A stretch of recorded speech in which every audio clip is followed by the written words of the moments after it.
अस्सलाम वालेकुम everyone, welcome back to my channel. कैसे हैं आप सब लोग। आज हम नया रील्स का डिज़ाइन बना रहे हैं। आप देख सकते हैं हमने यहाँ पे पर्ल्स भी रखे हुए हैं। आप किसी भी किस्म के मोती भी यूज़ कर सकते हैं जो भी आपके पास अवेलेबल है। मैं यहाँ पे ये वाले पर्ल्स ऐड करूँगी और इस छोटी वाली बारीक वाली हुक के साथ अपने डिज़ाइन में। और हम थ्रेड के लिए यूज़ करेंगे पर्ल। बटरफ्लाई का पर्ल कॉटन थ्रेड आपको ईजिली मिल जाता है कहीं से भी, और ये लोकल मार्केट से भी आप बाय कर सकते हैं। इस थ्रेड को यूज़ करने के लिए मैं 1.0 mm की हुक भी यूज़ करती हूँ, और इसी थ्रेड के लिए मेरे पास 1.25 जो हुक है वो भी इस थ्रेड को ईजिली हम कैरी कर सकते हैं इसके साथ। तो चलिए स्टार्ट करते हैं हम अपना आज का डिज़ाइन। और बहुत ही ईजी है, जल्दी भी बन जाता है, बट बनने के बाद बहुत खूबसूरत नज़र आता है। सबसे पहले हमने अपने थ्रेड पे स्लिप नॉट ले लेनी है। स्लिप नॉट को अटैच करेंगे हम, और अटैच करने से पहले आपने अपने फैब्रिक को ज़रूर फोल्ड कर लेना है, प्रेस की हेल्प से या सिलाई की हेल्प से, जैसे भी आपको इजी लगता है, कुछ इस तरह से। और स्टार्ट करने से पहले मेरी उन बहनों का बहुत बहुत शुक्रिया जिन्होंने ईद मुबारक बोला, जिन्होंने कमेंट बॉक्स में आके आपने हमसे बात की उन और अपनी फीलिंग्स को शेयर करती हैं। मुझे बहुत अच्छा लगता है। आपका बहुत बहुत शुक्रिया, और सबको मेरी तरफ से गुजरी हुई ईद मुबारक, और अल्लाह ताला सबको अच्छी अच्छी ईदें देखना नसीब फरमाए। चलिए हम स्टार्ट करते हैं। स्लिप नॉट को अटैच करते हैं और अपने फैब्रिक पे स्टार्ट करते हैं सिंगल क्रोशे की हेल्प से, कुछ इस तरह से। सिंगल क्रोशे किया हमने जैसे ही, तो 2 चेन ले लेनी है हमने। ये वेरी फर्स्ट स्टेप है। डबल क्रोशे का बल लेते हुए मैक्सिमम हम यहाँ पे थोड़ा सा लंबा डिस्टेंस लेंगे डबल क्रोशे, या फिर ये 2 चेन से थोड़ा सा एक बार ही आप डिसाइड कर लीजिए कि आपको डिस्टेंस किस तरह से लेना है। तो डबल क्रोशे हमें यहाँ से कुछ इस तरह से बनाना है। 1 2 और 3 फोल्डिंग में से बाहर आना है। इसको हम मॉडिफाइड डबल क्रोशे बोलते हैं। तो ये वेरी फर्स्ट स्टेप है। इसके बाद हमें क्या करना है, ये वाला लूप थोड़ा सा ऐसे ही रहने देना है, और इसके साथ ही हमने इस डबल क्रोशे के क्रॉस में हमने क्या करना है, सिंगल क्रोशे के लूप्स बनाने हैं। 1 2 3 4 5 और ये 6 टाइम हम इसको बनाएंगे, और फिर हम इस तरह से ऐसे 1 टाइम में ही इसको लॉक करेंगे। ऐसे जैसे ही हम इसको लॉक कर लेंगे, इसके एज पे हम अपना पर्ल अटैच करेंगे। पर्ल अटैच करने के लिए मैं दूसरी वाली हुक यूज़ करूँगी। आपके पास अगर इस तरह का कोई प्रॉब्लम नहीं है तो आप सेम हुक के साथ भी काम कर सकते हैं। कुछ इस तरह से हम इसको थ्रेड के अंदर इंसर्ट कर लेंगे, और फिर हम क्या करेंगे, डबल क्रोशे का बल लेंगे बगैर इसको किसी किस्म के लॉक करे हुए, बगैर इसको किसी भी किस्म चेन या फिर सिंगल क्रोशे बनाए हुए, इस हुक के साथ ही, इस थ्रेड के साथ ही हम एक डबल क्रोशे का थ्रेड ले लेंगे, और फिर हम क्या करेंगे, मैक्सिमम इतने ही डिस्टेंस पे हम डबल क्रोशे बनाएंगे, जो कि डिस्टेंस आपने फर्स्ट में ही डिसाइड करना है। इस तरह से हम 1 टाइम 2 टाइम और ये 3 टाइम इस तरह से मॉडिफाइड डबल क्रोशे बना लेंगे हम। कुछ इस तरह से लुक बनेगी। और इस तरह से जब हम ये वाला डबल क्रोशे बना लेंगे, इसके एज पे हम 4 चेन बनाएंगे। 1 2 3 4। इस 4 चेन को बैक साइड से जाते हुए, ये जो हमारे पास पर्ल ऐड हो गया है, इससे पीछे जो हमारे पास स्टिच है, इसके क्रॉस में हम इसको 4 चेन को हम सिंगल क्रोशे कर देंगे। कुछ इस तरह से 1 2 3 चेन का गैप, 3 चेन लेते हुए हम फ्रंट पे वापस आ जाएंगे। और हम क्या करेंगे, यहाँ पे आप देखिए हमारे पर्ल के ऊपर जो हमने 4 चेन बनाई है, उसके क्रॉस में हमने इस 3 चेन को अटैच कर देना है सिंगल क्रोशे की हेल्प से। कुछ इस तरह से 1 टाइम 1 2 3 चेन फिर से लिया, और ये 2 टाइम हो गया हमारे पास। इस तरह से हमें 3 पेटल्स बनानी है। 1 2 और ये 3 चेन, और ये हमारे पास सिंगल क्रोशे हो गया, और यहाँ पे हमारे पास ये बन गया।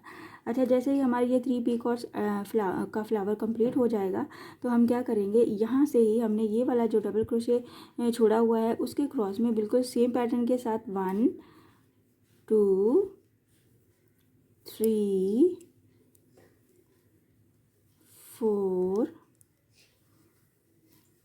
5 एंड 6 फोल्डिंग्स के साथ हम इस तरह से सिंगल क्रोशे कर लेंगे, और इसको एट अ टाइम लॉक करेंगे सिंगल क्रोशे की हेल्प से।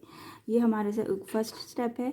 इसी तरह हमने बिल्कुल सेम पैटर्न को रिपीट करना है। जैसे ही हम इस 6 सिंगल क्रोशे को लॉक करते हैं, तो उसके एज पे हम अपना पर्ल ऐड करेंगे।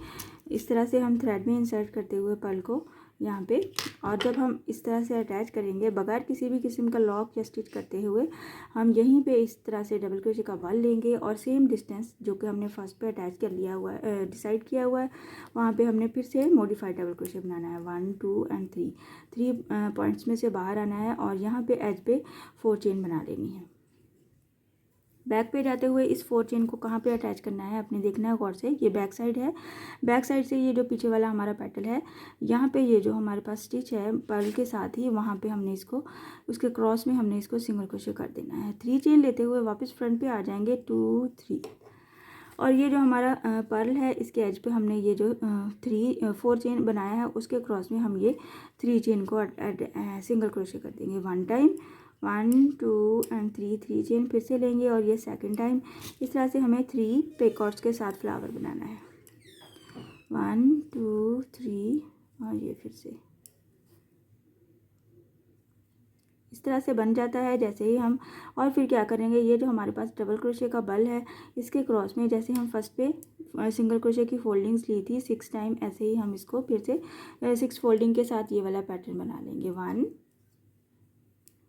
2 3 4 5 और ये हमारा 6 को हम एट ए टाइम ही इस तरह से लॉक करेंगे। सब फोल्डिंग्स में से बाहर आते हुए एक बार इस तरह से सिंगल क्रोशे करेंगे। जैसे ही इसको सिंगल क्रोशे कर लेंगे इसके बिल्कुल साथ ही हम अपना पर्ल अटैच कर लेंगे कुछ इस तरह से। हुक में इंसर्ट करते हुए हमने अटैच करना है और फिर हम इसको थ्रेड में इंसर्ट कर लेंगे।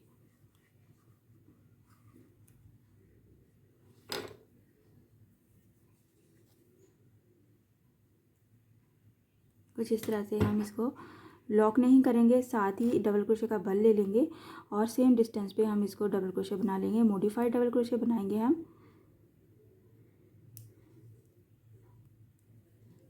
1 2 3 फोल्डिंग्स में से बाहर आएंगे, फिर 4 चेन ले लेंगे 2 3 एंड 4 चेन को हम बैक साइड पे जाते हुए ये जो पीछे वाला हमारे पास यहाँ पे स्टिच है पर्ल के साथ ही, वहाँ पे इस 4 चेन को हम इसके क्रॉस में सिंगल क्रोशे करते हुए अटैच करेंगे। वापस फ्रंट पे आ जाएंगे और यहाँ पे ये जो पर्ल के ऊपर हमने 4 चेन बना लिया है इसके क्रॉस में हमने 3 टाइम्स 3 चेन का पीकॉट बनाना है सिंगल क्रोशे करते हुए। 1, ये हो गया 2 और ये हमारा 3 चेन का पीकॉट हो गया।